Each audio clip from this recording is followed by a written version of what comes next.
Okay, good afternoon. Most of you know me. My name is Tony Gallippi. I'm the co-founder and CEO of Bitpay. We are a Bitcoin payment processing company, and we started this 3 years ago, which makes us pretty old in the Bitcoin space. But we only have one mission, and that is to make it easy for businesses to accept Bitcoin. Because we can have Bitcoin and we can talk about it all day long, but if you can't actually spend it anywhere, it's not going to have a lot of value in the future. And so that's what our mission is. If you're going to be tweeting about us, our Twitter handle is @BitPay. Makes it very easy. When Mo told me I want to do a conference in Miami, I immediately said, not just yes, but heck yes. Because Miami is an amazing city for international business. You can't do business in Miami without having some component, whether it's European or Latin American, involved in what you do.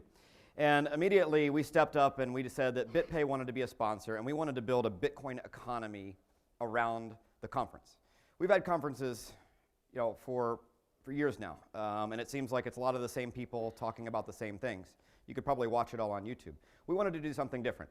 We wanted to get an economy where people could actually use Bitcoin, at the event.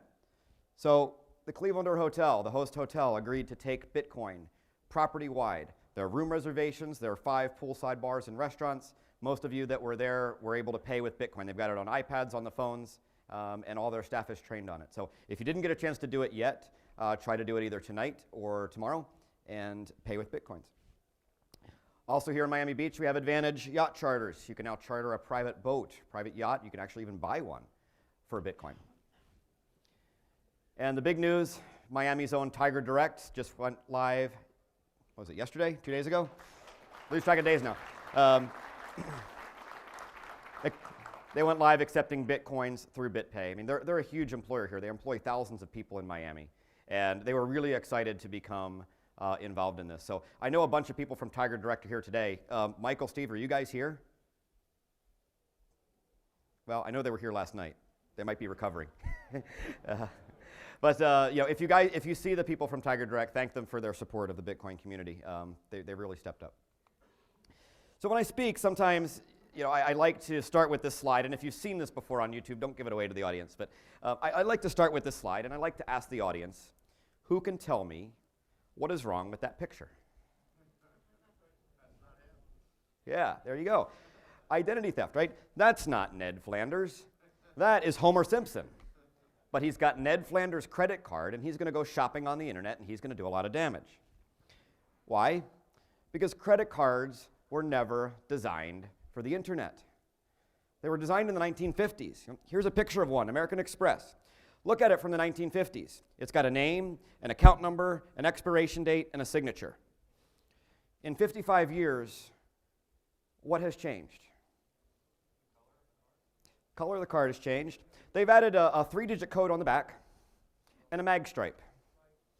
In 55 years, that's all the innovation we've gotten from the credit card industry. A 3-digit code on the back and a mag stripe. Other than that, hasn't changed in 55 years. And they were never designed to be used in a situation where the card's not present. There's huge risks and huge costs involved when we try to use them that way. Identity theft affects up to 12 million victims a year. Now, this is just what's reported to the FTC. We know the numbers from the recent data breach at Target, are 10 times that. Payment fraud. This is actually what happens to a business. If you're a business owner and you take a credit card and it turns out that card happened to be stolen at the time, it is your fault as a business that you took a stolen credit card, even if your bank approved it. And online, you don't have a signature. You really don't have anything to substantiate the claim and try to fight that dispute. So $100 billion a year. This is the number that LexisNexis publishes in their study called a true cost of fraud. They do it every fall. And the number hasn't changed in a while. So why would a business want to accept Bitcoin? This is the question that we asked ourselves 3 years ago when we started the company. I found the community of people that were using Bitcoin. They were extremely excited about this new currency. They loved it, but they were frustrated because businesses would not take their money. So you ask the businesses, why won't you take these people's money? It is lower risk and lower cost than every other form of payment that you take today. Not only that, you can open up your business to a worldwide audience, worldwide customer base. Seems like a no-brainer to me. I said, yeah, we love it, but we can't. It doesn't work anything like PayPal or credit cards or anything else that our software knows how to process, and we're not going to waste the time to develop some special software for 1 or 2 people that want to pay this way. And that's where we had the idea, hey, if we could actually create a payment gateway for Bitcoin then merchants would have the tools to actually be able to accept this as a form of payment. And so we studied the APIs from PayPal and Stripe and Authorize.net and all the other ones. And we designed our system to be as similar to those as we can. So if a company has integrated any type of a payment gateway before, they can integrate our thing. And that's why we're getting a lot of traction. That really differentiates us from our competitors. But another reason why a merchant would want to accept Bitcoin, they don't want to be a target of identity thieves.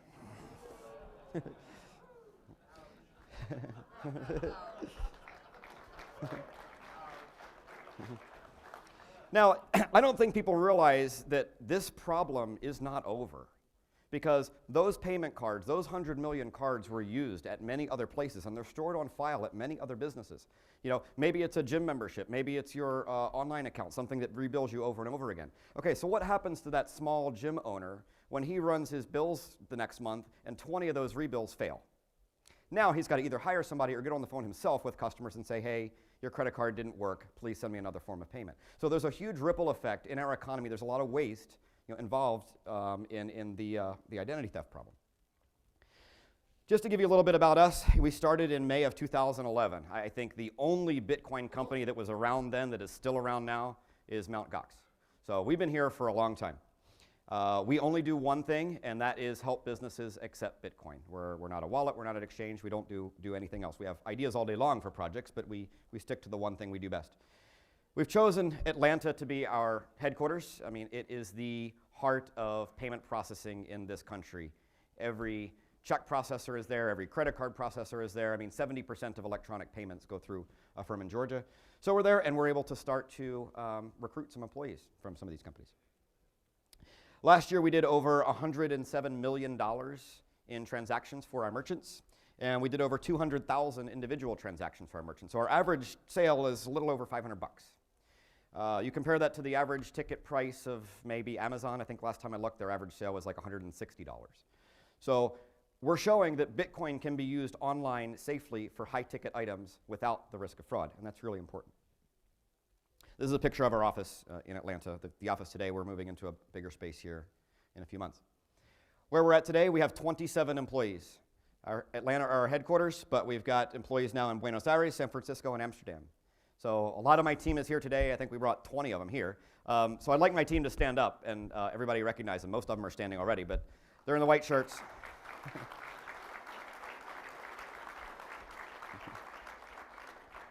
So by all means, if you'd like to learn more about Bitpay, come talk to one of us afterwards. Oh, my animations are wrong there. So what have we built, actually, under the hood?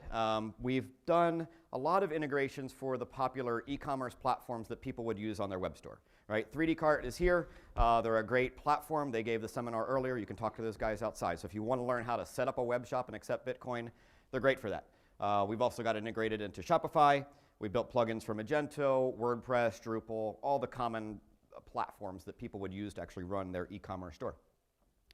On the retail side, we've got our own mobile checkout, and I don't know if you saw the Clevelander, but go check it out. They've got an iPad, and it's a beautiful terminal where the employee can type in the amount that they're trying to collect, and it'll convert it all to Bitcoins, and the customer can pay. But one of the exciting things, the other workshop we had this morning, was Dan from New West Technologies. So Dan has integrated Bitpay into Microsoft Dynamics. It's the retail management platform. It's their inventory management, their supply chain management, basically everything that a major retailer needs. If they're running Microsoft Dynamics, they can now add Bitpay, and that's huge. And then, of course, for people that want to build their own thing, we've got payment gateways, we have a direct API, we've got libraries. So for companies that maybe have their own customized checkout experience, they can very easily talk to us. What really does our technology stack look like? So on the bottom here, this is the Bitcoin network. Right? These are all the nodes of the network. We run multiple nodes of Bitcoin D, like every Bitcoin business should. But on top of that, we've built our platform, and our platform talks to the entire rest of the network. On top of our core platform, we've built a couple of products. Just a simple browser post to ask Bitpay to collect a payment. Right? It's an HTML form. Now, on top of that, we can customize it for the mobile interface or even add our own little shopping carts and buy now buttons. So a couple % of our orders come through that way. More than 90% of our orders come in through our API or one of the products we have built on top of it. So on top of our API, we've created a library for PHP. So if you're a PHP developer, we've got a code base. You can just use it to formulate the JSON object, send it to us, and then process the callback when we send you the response. On top of that, we've customized that for the admin areas of Magento and OS Commerce and all the other platforms that are built on PHP. We also have a Node library, a Ruby library, .NET, C# library, and Java actually is the one I forgot to put up there. We've also gotten embedded into other types of shopping carts. So the ones like Magento and OS Commerce, typically customers will download the software and host it themselves on their own web server. Well, not everybody wants to do that. Companies like 3D Cart says, hey, why don't you just pay us a monthly fee and we'll run your web store for you. You don't have to hire a programmer. You don't have to worry about hosting it yourself, right? We'll manage it all for you. So I think that's going to be a growing market for us. We're integrated into maybe 10 of these types of companies, and we're going to continue to do more. And then, of course, people can write their own custom implementations to connect to our API. So that's what our software stack looks like on the back end. We follow all of the open standards. Jeff Garzik is here. Let me just load the slides so everything's here. He is a Bitcoin core developer. He's been involved in Bitcoin since 2010, way longer than anybody else at Bitpay. So last year we gave Jeff a job, and we want him to work on open source upstream Bitcoin development full time. You know, he was working on it on nights and weekends while he worked at Red Hat Linux, and we gave him a salary and let him work on Bitcoin full time. So he's excited about that. But what is really important about our system is that we don't build any type of a walled garden. You know, we don't have a wallet, so we can't build a walled garden. But we do everything possible to transact and interact with all of the open standards of Bitcoin. So all the BIPs, right? BIP 21 is the URI that allows wallets and other services to talk to each other. So we implemented this, and any wallet that implements it will seamlessly work with Bitpay with really no communication between us and them directly, right? It's a standard interface, and it works really well. I don't know if you saw the news when Zynga announced that they take payments. They do actually take a payment within the game. You're playing the game and you're like, hey, I need more tokens. A little BitPay window pops up and you can pay in the game.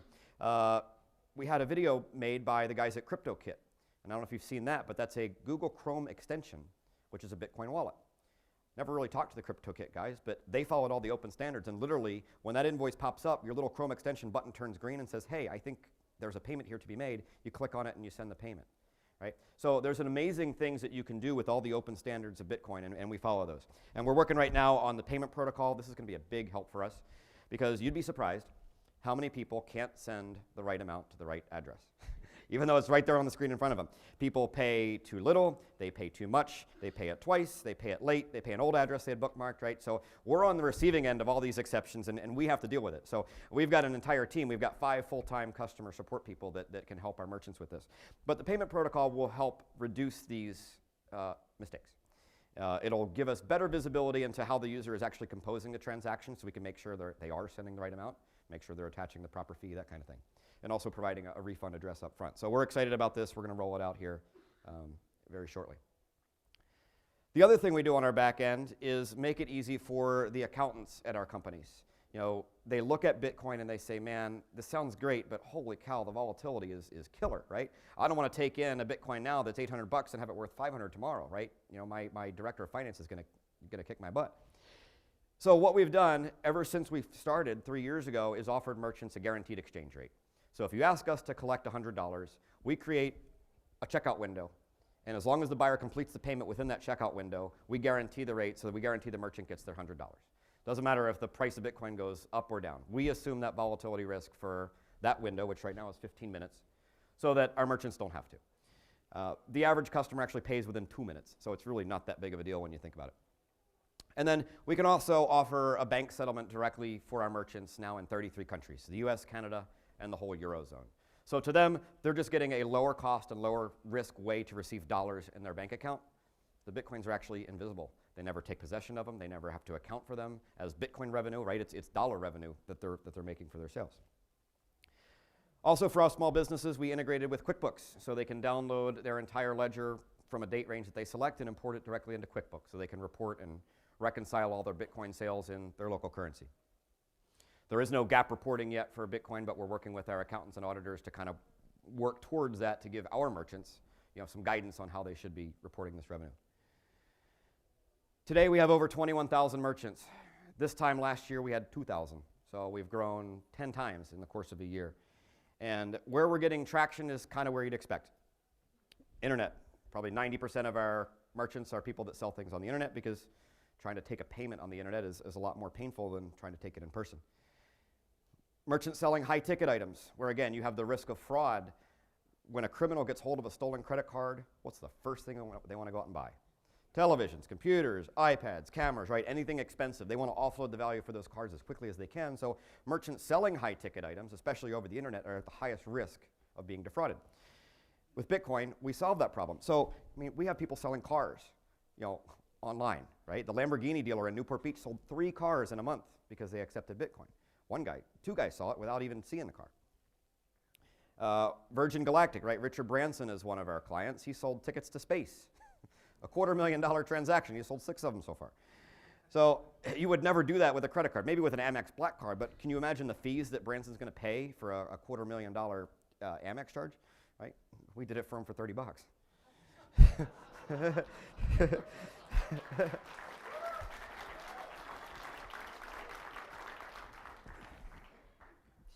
The other area where we get traction is international, right? If you're taking a payment cross-border, you have a much higher risk of fraud. And look, every business now is wanting to explain globally, and this is important. So when we look at some of our premier clients, right? Anybody doing high-volume e-commerce, anybody that has done their due diligence, looked at every offering in the space, they have all picked BitPay, right? Shopify chose us, Gift chose us, Zynga chose us, and then recently Tiger Direct chose us as well. We also have major retail brands, right? It started with WordPress. This was a big news, maybe 15 months ago. Since then, we've added Richard Branson, Lamborghini, Sacramento Kings, and we're working on a few others, right? They're choosing BitPay because they trust us as a company. We've been around forever. We know what we're doing, and that's really what they want to do. They want to make sure they're choosing the right partner in the Bitcoin space. Our investors, we actually did raise some money this year. We raised a seed round early this year, $2.7 million. Our largest investor is Founders Fund. So Peter Thiel, Ken Howry, these are the original guys who started PayPal and sold it off to eBay. And Sean Parker from Facebook and Napster too. What we've done, we've been extremely capital efficient. We've made a 600% return on capital from our investors in 6 months. So we may not need to raise any more money, which is amazing for a startup company. But if the opportunity comes along, we might do a Series A this year. Just to give you an idea of our growth, it almost makes what we were doing last year, you can't even see it. November was increased because of the Bitcoin Black Friday and all the promotions that we did, but we actually increased month over month in December, 16% over November. So we're doing about 2,000 transactions a day. We're doing about $1 million a day right now, and that's a relatively sustainable rate. This, I think, is really innovative, and this is what is going to drive home why merchants should accept Bitcoin as opposed to PayPal and credit cards. Right? Every other payment company on the world operates on transaction fees and interchange, and no matter what you do, you're never going to get those down below 1.something%, even if you're McDonald's, right? You're just never going to get there. We've launched an all-inclusive plan where you pay us a 1 flat monthly fee and then process all you want, right? No transaction fees. This is a SaaS model. I mean, every other enterprise company does it this way. Why shouldn't we? But we're the first to do it in a payments company, and I think it's going to really get us a lot of traction. So again, our enterprise plan starts at $3,000 a month. If you want something really custom, we can go up from there. But you can actually get a plan as low as $1 a day and just process transactions for us. Don't have to worry about paying any transaction fees. We also announced recently the beta of our Bitcoin payroll API, and this is awesome. We've been using this internally for our own employees for 6 months now.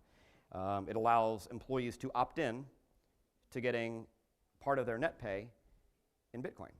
So you have your gross pay, you got your taxes, withholding, maybe some garnishments, child support, whatever. You end up with your net pay, and from your net pay, you can take a portion of that in Bitcoin. And so this answers the question, right? How do you get Bitcoins? Everybody wants to know, how do I get Bitcoins? It's so hard. Well, how do you get dollars, right? Ask your employer. So this is my last slide, and then we'll open it up for questions if we have time. So we sent out a couple hundred of these little mascots. This is our mascot. His name is Curly. And we want people to take him around the world and take pictures of Curly and BitPay mascot at places like the Eiffel Tower, the Sydney Opera House. So if you're going on vacation, we've got a couple hundred of these outside. Please feel free to grab one. We're having a photo contest, and the winner is going to win a Bitcoin. But we only got a few days left, so I think we'll maybe do this again, but we're going to have the first contest ends this month. You're going to email the photos to marketing@bitpay.com. And here's one in particular that I like. I was driving around San Jose, and I said, you know what, I'm going to pull into a certain parking lot and take a picture in a parking lot. Can you see the company back there? Yeah. So that's all I have. Thank you, guys.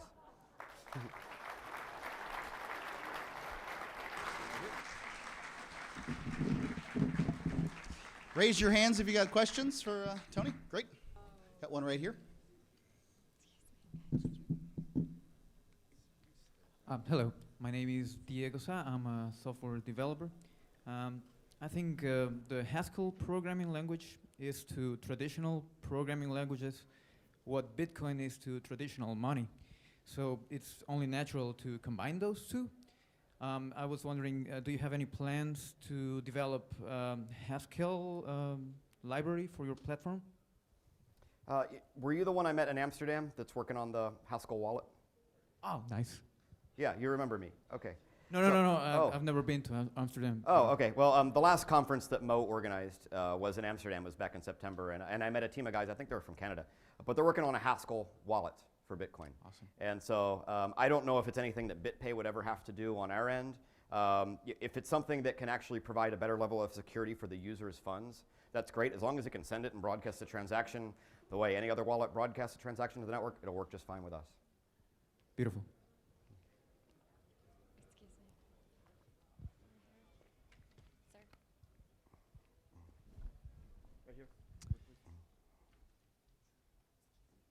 Hi, I'm a merchant that accepts Bitcoin, and I'm wondering, what is it about the Bitcoin protocol that's inherently more secure than regular money? Because I've heard lots of people debate that it's not as secure as it's advertised to be sometimes.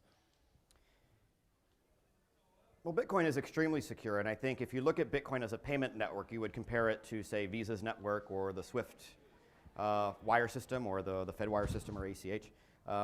Bitcoin is hands down the most counterfeit-proof form of payment that mankind has ever invented. The cryptography behind Bitcoin secures it, right? Every Bitcoin address has a public key and a private key. In order to spend money, you've got to use your private key to produce a digital signature, and you announce that to the network. The network can verify it that, yes, actually this signature was produced by the private key. And so it's extremely difficult to forge that. So what could potentially happen is if I have a valid Bitcoin, I could send it to you and also immediately send it to her. That's the double spend problem. And this is what Bitcoin has solved. The miners and the transaction processors, the speed at which the network operates today is so incredibly fast that it's almost impossible to actually execute that double spend. Now, we have our own proprietary ways in which we monitor the network and look for transactions that may never get confirmed. But if you have adequate connections into the network, you can receive something. If there's any doubt, just wait 10 minutes. And once it gets into a block, the more blocks it gets in, the harder and harder it would be to potentially get reversed. Just to give you an idea of our 200,000 transactions that we did last year, we had about 15 that never got into a block. So 15 out of 200,000. The total amount, the total value of those 15 transactions was less than $1,000. So it was always the really small transactions where the person didn't attach a fee and it eventually just got discarded by the network. Right? So there's lots of ways that Bitcoin can work, and if you look at the cryptography and the distributed computing algorithm that really all the miners power, then I think you'll have your answer. Hi, I asked this question to the vendor earlier, but you have a different business model. You say that you underwrite and assume the volatility, the market risk for vendors for X time period. What do you do with that risk? Do you hedge it? Do you swallow it? And do you keep the Bitcoin? Or do you, again, try and translate it to fiat currency?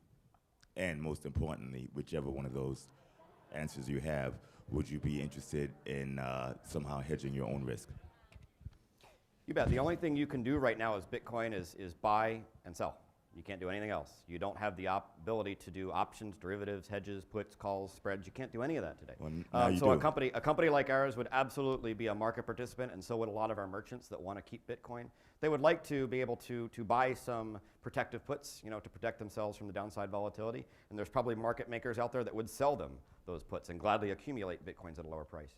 So today we kind of do our own proprietary thing because all we can do is buy and sell. But when we have an options market, I think I heard Fidor Bank in Germany actually wants to start a derivatives exchange around Bitcoin, and that's actually a major bank in Germany. Well, not a major bank, but a real bank in Germany that's doing it. And so I think you'll start to see more of that, and that will help increase liquidity, reduce volatility, and I think ultimately let Bitcoin go to its next major step up. So what you're saying is if I offered you a hedge today, you'd be willing to look into it and take it? Depends. Yeah.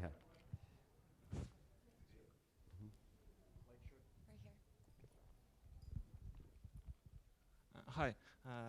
Do you have plans to add alt currencies to your payment gate? I mean, Litecoins and others. Good question. So right now we only support Bitcoin, but if you go back and look at our platform, it's designed to talk to the peer-to-peer network. And because Litecoin is really much a copy of Bitcoin, all the calls to the network are identical. We could literally turn on Litecoin if we had to in a matter of a day. But we have to look at the business proposition. So we need to make sure, since we are guaranteeing that payment to the merchant, we need to make sure we are taking, number one, the most secure form of payment inbound that we can get, and number two, the most liquid form of payment that we can convert into the currency that the customer actually wants. So right now, Bitcoin is like 98% market share, or maybe even more. And it's very difficult to exchange some of the alternative coins. But I think because all these alternative coins are virtual, if you had Litecoins and you wanted to spend them at a Bitpay merchant, you can convert your Litecoins to Bitcoin and send the Bitcoin. And you can actually build that into a wallet like Ripple did, and actually make it run completely behind the scenes. So we don't accept Ripple, but Ripple made their system where they can convert Ripples into Bitcoins and send the Bitcoins when they're presented with a Bitpay invoice.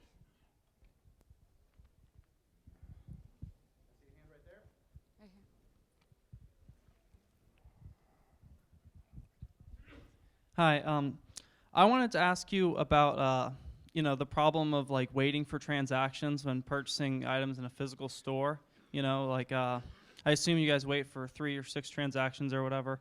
I mean confirmations, and just the time it takes to have customers standing around waiting for confirmations. How do you guys address that, or do you have plans to in the future? Good question. So in a retail environment is where you want to pay and go, right? And so the merchant actually can decide what risk level they want. It's just like when you go into a store and you swipe the card and they say, you know what, don't bother signing it. It's fine. They want to keep the customer moving along because the risk of a chargeback on a $5 latte is probably very low. So if you can get a chance to go to the Clevelander tonight or tomorrow, I'd like you to actually see how our payment works in action. We can't tell you how it works behind the hood, but we do a lot of things to monitor the Bitcoin network and to assign a degree of confidence on when we see the first hit of a payment, how likely we think it's going to be good.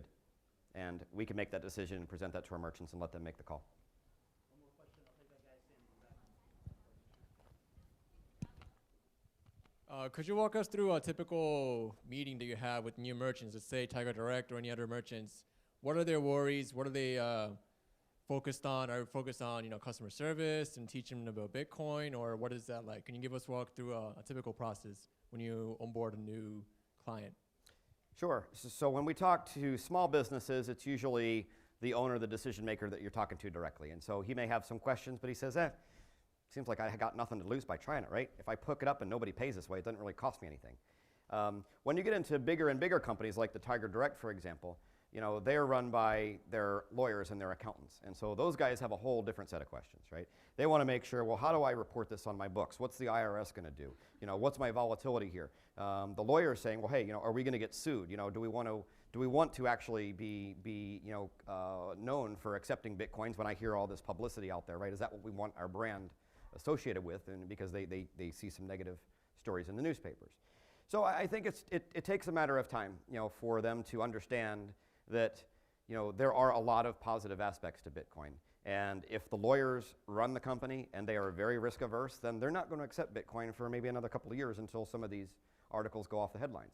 But it's to their disadvantage because all of their competitors that are willing to lead their industry and be leaders and pioneers and do it now are going to be far ahead of them by then. So I think it really depends. You have to understand how accounting works, how the legal and regulatory infrastructure is now and could change.